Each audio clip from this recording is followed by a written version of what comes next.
ಅಲ್ಲ ಒಬ್ರೊಬ್ರು ಪ್ರಶ್ನೆ ಕೇಳ್ರಿ ಒಬ್ರೊಬ್ರು. ಅಲ್ಲ ತುಂಬ ಖುಷಿ ಆಗುತ್ತೆ.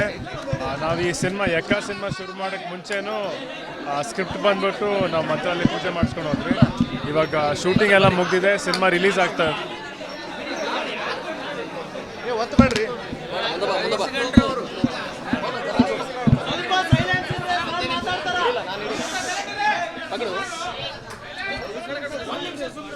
ಕೆಲಸ ಹೊಸದಾಗಿ ಶುರು ಮಾಡಬೇಕಂದ್ರೆ ನಾವು ಯಾವಾಗಲೂ ಇಲ್ಲಿ ಮಂತ್ರಾಲಯಕ್ಕೆ ಬಂದು ರಾಯರ ಆಶೀರ್ವಾದ ತೊಗೊಂಡು ಹೋಗ್ತೀವಿ. ಸೊ ನಮ್ಮ ಚಿತ್ರ ಶುರು ಮಾಡೋಕ್ಕೆ ಮುಂಚೆ ನಾವು ಸ್ಕ್ರಿಪ್ಟ್ ಬಂದ್ಬಿಟ್ಟು ಅಲ್ಲಿ ಮಂತ್ರಾಲಯ ಪೂಜೆ ಮಾಡಿಸ್ಕೊಂಡಿದ್ವಿ. ಇವತ್ತು ಶೂಟಿಂಗ್ ಎಲ್ಲ ಮುಗೀತು, ಇನ್ನೇನು ರಿಲೀಸ್ ಹತ್ತಿರ ಆಗ್ತಿದೆ. ಸೊ ಅವ್ರ ಆಶೀರ್ವಾದ ತೊಗೊಂಡು ಎಲ್ಲ ತೊಗೊಂಡ್ರೆ ಒಂದು ಧೈರ್ಯ ಅಲ್ಲ ನಮ್ಮೆಲ್ರಿಗೂ. ಸೊ ಅದಾದ ನಂತರ ಇಲ್ಲಿ ರಾಯಚೂರಲ್ಲಿ ಆಂಜನೇಯ ದೇವಸ್ಥಾನಕ್ಕೆ ಬಂದ್ವಿ. ಆ್ಯಂಡ್ ಇಲ್ಲಿ ತುಂಬ ವರ್ಷದಿಂದ ಬರ್ಬೇಕು ಅಂದ್ಕೊಂಡಿದ್ದೆ, ಕರೆಕ್ಟಾಗಿ ಟೈಮ್ ಕೂಡ ಬಂತು. ಆ್ಯಂಡ್ ಇಲ್ಲೂ ದೇವರ ಆಶೀರ್ವಾದ ಪಡೆದೆ.